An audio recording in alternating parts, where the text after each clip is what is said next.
He was locked away from us for 27 months, but he's free and he's fighting again for Australia. It's Reece McLaren. We got him here. Big win with the Aussie MMA Instagram page and give us a bit of glow up, which is we're killing. Don't forget to check out Australian MMA magazine. That guy is doing the right things too. So welcome let's go to the Australian MMA Podcast. My name is Mitch Timley, and today's guest is none other than Reece McLaren, fighting out of CMBT repped by Ruby Sports. Reece McLaren was kind of locked away in one championship for quite some time. He had some absolute banger fights. He was hanging around. I think at one point in time he was the number one contender for the title over at one championship. And if you watch some of his fights, he's one of the most exciting fighters. But he's kind of been like locked away. He hasn't got the love as some of the UFC, maybe PFL guys have, and then wasn't fighting on the regional scene, so didn't really sort of build that up either. The last time we sort of saw him in the news, he was rallying not once but twice for a release by one championship who had been highly documented for having some dodgy contracts and kind of not keeping guys active, but not letting them out of contracts either, as they sort of decide what they want to do with Muay Thai, kickboxing, and MMA. They seem sometimes lost in that situation. But Reece McLaren finally got released, or waited until his contract was done, and has now signed to fight on UAE Warriors November 15th, 16th. It's all like it's weird timing. There'll be more about that soon. But yeah, he's fighting on UAE Warriors. He tells you exactly who in this interview and kind of what we can expect from him. But he really, really wants to make a run at the UFC, and at 34 years of age, he cannot make any mistakes. So look, we're going to hear about Reece, all of what happened at one championship, plus some other interesting topics, but most of all, he is back fighting. He is a free man, and he is looking to make his way to the top of the sport. I want to thank our sponsors, of course, Combat Sports Insurance, and of course, DCA. The boys there doing a great job. But guys, without further ado, welcome back to the Australian scene, or the world scene, via Australia, and the love of this country. It's Reece Lightning McLaren. Ladies and gentlemen, out from the ransom bloody safe house with a gun to his head from one championship, it's Reece McLaren, mate. Welcome. Thank you very much for having me. Mate, you've finally been released. Yeah, it's been a long 27 months. Whoa! Well, what? I mean, people have a lot of questions, right? You were obviously with one championship, and you were doing amazing. I mean, I think the last time we saw you fight, we were like, man, Reece is definitely the one to get behind. Obviously, one championship loved ya, and then some shit went down. First of all, can you kind of tell everyone and get everyone up to speed on like what was the issue? We just got benched, essentially. I was asking for fights, and they just weren't coming. They had no plan for me, and then I was like, well, if you just let me go, like. And why wouldn't they? I don't know. Is it the whole, because I think there was word of like they almost weren't sure what they were going to do with their MMA, because they're big into like their kickboxing and Muay Thai and stuff, but they're kind of are in and out with MMA. Did it feel like they were not sure? Yeah, I really don't think anyone knows what's happening there. Yeah, I couldn't tell you. I mean, you're a man from the inside. Is it a successful company? Like, is it a good run company? Because from the outside, they look very good. The show is awesome. Like, what an absolute honor it was to be able to fight as long as I did for them. The shows were, I still think, way more entertaining than most. The actual, what I mean by show is, I mean the antics and the build up for each fighter, and like the actual being there, present in an actual show was awesome. And behind the scenes, everything seemed to tick. We're always, they said anything, waiting, but I just don't know. It's sad.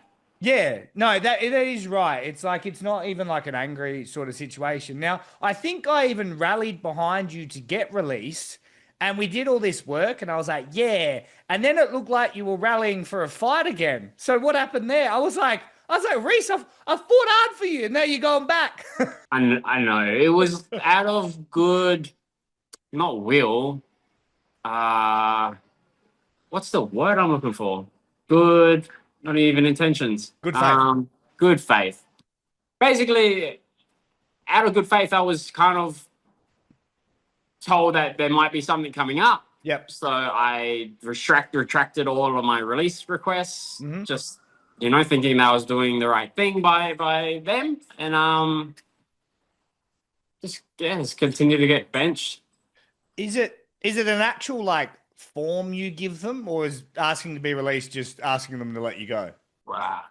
Just emails, basically. I kind of ran through and hit every direction that I could, and then eventually I was given an NDA, which expired one day post my expiry of contract anyway. So yeah, I just got to be careful that I don't disparage them. Nah, and no one is. But I think the whole thing is like trying to understand what the situation is, because I think people like one championship and they want to, but I think it's like the understanding. I've reached out personally to one championship and invited them on to sort of discuss some issues which they unfortunately haven't sort of partaken in, but just involving MMA and everything. Would you say that they're wrapping up their MMA side from your point of view? You reckon they're done with it? I really don't know. It feels like there's two bodies. They have the Friday night fights, which are run every Friday in Thailand, and then they have their big shows,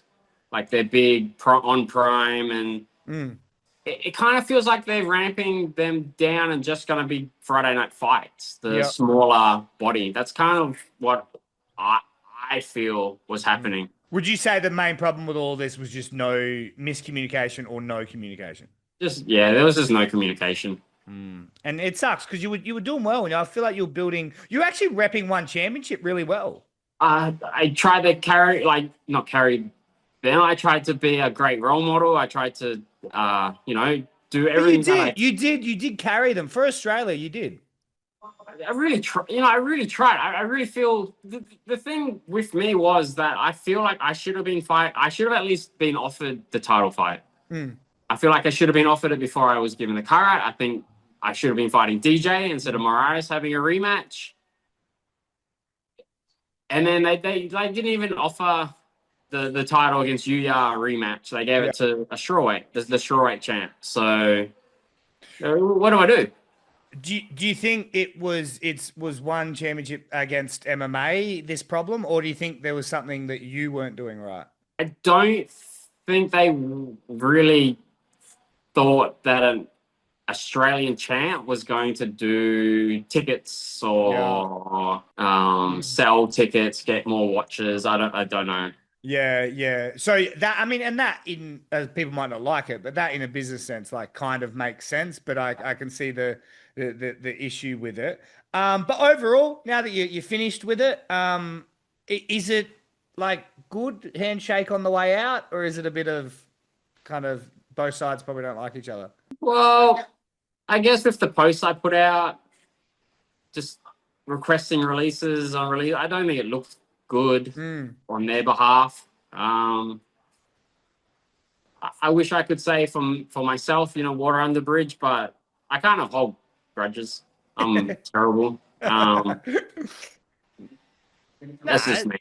That's fair, but I mean, there's a lot of speculation, so I guess it's like that's why it's always good to hear from you. Did you have any relationship with like Chatri or anyone like that? No, I thought I had a pretty good relationship with some of the matchmakers or the high ups. We have good conversations and greet each other happily. Chatri kind of flows in, flows out. You don't really see him a lot. To be all that honest, and then he'll just kind of say hello to a few. Yeah. Okay. Yeah. And I guess before we sort of put this sort of chapter of yours to bed, do you regret your time at one championship? Up until my last contract, no. I feel like I was able to train full time and pay bills, and it all looked like it was rolling over nicely, and the title fight was going to come, and then. Yeah, just that year that they were building Muay Thai and never really told anyone, that kind of hurt, and it still hurts. Yeah. And do you feel like they've robbed you of like vital years? Yeah. Do you think as a fighter, as we transition into the next chapter of your career, that you're going to be able to make up for that time? I do. You know what? I am feeling fitter, stronger than ever. And I think not having those fights through kind of the early 30s, like I haven't had, I've managed to keep my wits, and the improvements that I have made in the last 3 weeks are like, I'm excited for this next one. That's all I can say. And speaking of the next one, now people that are watching this interview will know the next one because it will come out before this comes out. But right now, what is the next opportunity? UAE Warriors, we are fighting a Japanese superstar in Yamamoto Fujita. I am very excited about this. That is amazing. And why UAE Warriors? Like what? Like they're obviously, they've clearly opened up their wallet and they've opened up their passports to Australians because they've really invested. Yeah, just amazing country to go to. The promotion looks amazing. They got some big backing.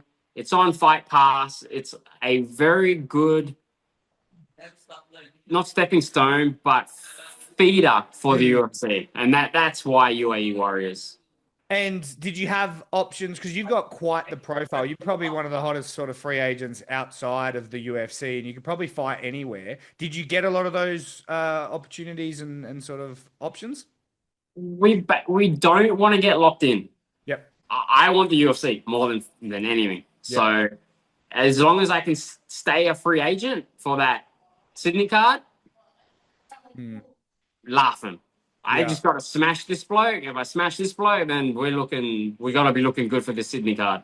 Yeah, yeah. And how likely is that? Is that just hope, or have you talked to people, or? Management are saying, stay ready. Yeah. The best chances we have to get in right now are slack showings from flyweights out there, and possible like late chance fights. And replacements. Are you happy with fly? No bantam? Like, what's your thoughts? Man, I'll do either. I think I'm going to be a massive flyweight. Yeah, I know. Yeah, I'm going to be a fucking massive flyweight, in all honesty. This will be the first time I'll be actually making the 57 kilo. But with one's hydration policy, I'm going to make it easy. Yeah, talk about that for a second, because that was a bit weird. You were listed, it's listed as a flyweight, but you were a bantam at the time, or vice versa. Like, it's something like that, wasn't it? Yeah, but so the hydration testing is to stop big cuts. Yeah. You're still, my last one, honestly, I cut probably what I would have for bantamweight anyway, and then I had to hold a piss for 6 hours. So it has a different kind of degree of suck. And as you get older, are you worried about the flyweight cut? You know what? I'm not, because I haven't had to do it.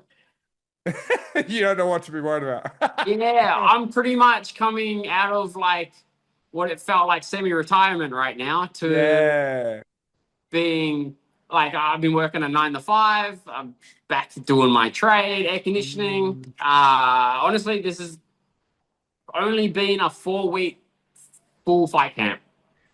So you were, when you were with one, were you at least kind of making enough to just train? No. Oh, so it's not going to be a massive, like you've been working up until that time anyway. It's not a massive change. The first 7 years I was with one, I was able to fund myself. Yeah. With the fight purse, low rent. I was looking after like a property sort of thing. So my rent was very low. Basically, in the last 4 years, rent's hurt. Family. I've got a family now to support, and adulting, fatherhood, and yada yada. Well, I mean, in that sense, it's a similar question I ask a lot of guys in your situation, your age. Like, was there at any point you thought, I'm probably going to walk away? Oh yeah, many times. Why didn't you? So many. When the bank account hit as low as nearly $800, I was like, well, I put myself in the hole, right? So I was working 4 days a week, making just enough to cover rent, and then being ultra optimistic and hopeful that I'd be getting a fight. The fights just weren't coming. with UAE Warriors coming up, I would imagine that that's a nice paycheck. Look, I'll wear my heart on my sleeve and I'll tell exactly how it is. I'm taking a massive pay cut. Yeah. But in the same breath, like, would I have seen that? Would I have seen the money anyway? I don't know. So yeah, it's almost hypothetical money, because if you're not getting fights, you're not getting money. So yeah, are you looking to stay super active, or is this just sort of get one in, look good for the Sydney card and chill, or are you just trying to fight as much as you can? if I can get another one lined up straight away, look, I want the UFC. If Mick or who's the other matchmaker, Sean. If you've seen my fights, the goddamn bonus performance fights, just give me the goddamn opportunity, man. Did you get any sort of interest from like Eternal or any Hex or any guys like that?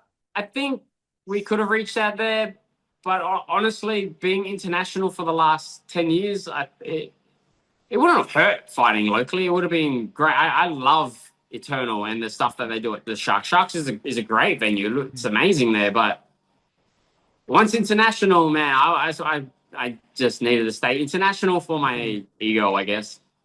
Yeah, are you one of them guys that like needs a big challenge to stay motivated? Not really. I just like the opportunity of being able to travel somewhere I've never been and fight somewhere that I've never fought. Yeah. And Dubai, wow, United Emirates. What a bucket list sign off that one is. Yeah, man, that's gonna be something else too. Now, it does look like quite the promotion as well. How old are you now? I'm 34, just turned 34, so I'm in my prime, man. I'm gunning. Are you worried the UFC, because they seem to have this hate for anyone over 32? Are you worried that might get in the way? A little bit. I mean, how could I not be? How you feeling though at 34? Bro, I feel fresh. I mean, you're supposed to say that. You can't tell me you're feeling broken and beat up. I've got this joke at the moment, just live in denial. I'm not tired, I'm not sore.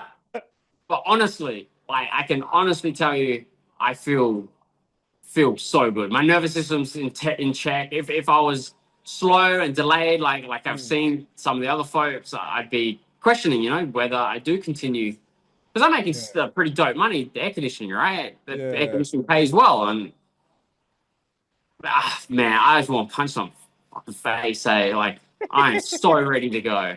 Plus, you're fresh because no fights. So... I'm semi-retired right now, coming out of semi-retirement. I'm ready to gun it, bro. Lock and loaded. I feel like a dog that was given a bone and the bone was taken away. I'm chasing it, man.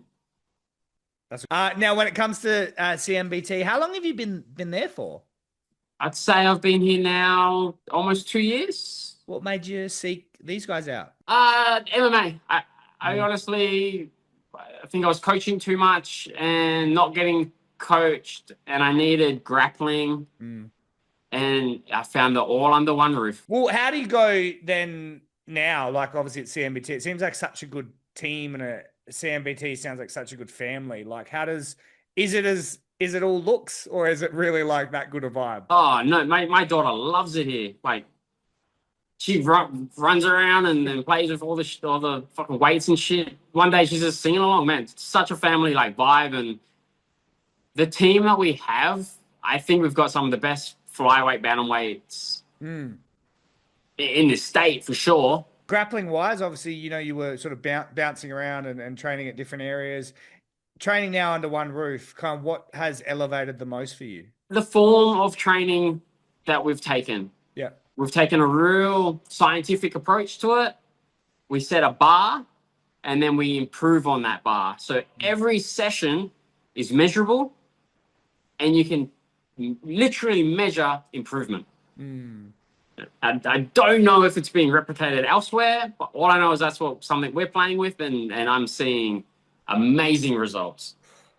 And in terms of, because obviously Miles Milwaukee doing a great job with you guys, is he the real brains behind it all? Because he gives me that vibe.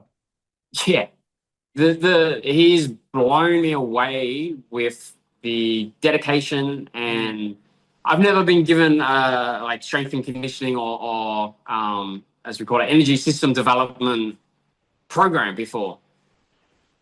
Like just What type of stuff are you doing? a lot of sprints on the goddamn assault bike. It's always fun. I'm so sick of this fucking thing.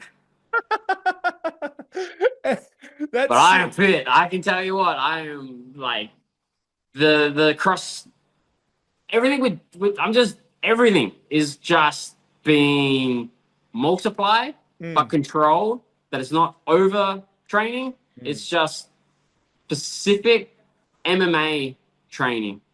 There's enough pads, there's enough grappling, and then there's extra with the goddamn assault bike. And you talked about, I think it was a 4-week fight camp stuff. Is this new way of training sort of, how does it feel? Does it feel rushed, or is it like, talk about this fight camp? So basically what I'm able to do with the brilliant sponsors that I have, I've got a time when I stop work. Yeah. So we've been in an 7-week camp. My first 3 weeks, it was meant to be 4 weeks, was going to be work and then train in the afternoon. Yeah. And then I've just been lucky enough to have 4 weeks full camp. So as you are like a little bit older, you've been through sort of so many different things in the sport. What would you tell like young Reece McLaren to sort of watch out for in his career and what to do differently? Follow your gut. Honestly, that was just it. I had so many. I had that gut feeling on that last contract. I had it, and a lot of times, right? It's like I got a weird read on people. Yeah, I can read people really well, and I have very hardly ever been wrong. I had the same feeling for that contract. Yeah. And how many official fights did you have under that contract? 6. Okay. 6 fights, 27 months, which is the standard contract. But it was just that last bit that pissed you off. Well, I only got 2 in 27 months. Oh, so sorry. The first contract was a decent one, like 27 months, 6 fights. The next one. Yeah, I think I got 3 out, and then it was a good repeat. Then I was in the tournament. Yeah. So then I got 3 fights that year. That was fantastic. That was great for my profile. I was this close to fighting DJ multiple times. The profile wise, it was great. I don't think I optimized on it enough with my social medias. Yeah. That's probably something I would have told myself to go a little bit harder with. Again, just directions, from the people you're with that just, I'm here now. Doesn't matter. Yeah, awesome. And mate, as we head to this bout, when's the official date? Because it's not the next card, is it? November 15th. Yep. Yeah. And do you know much about your opponent? Do you know what to expect going in? Apparently, he's very well known in Japan. He fought Tenshin in a kickboxing and an MMA fight. He fought for the title 3 fights ago on UAE. Now he's on a 3-fight win streak. So he's a great scalp to take. If I gotta get it. I'm gonna take it.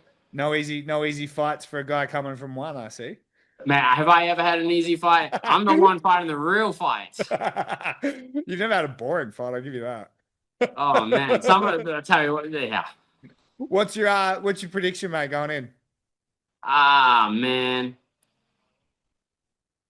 Right hand. I land, he dies.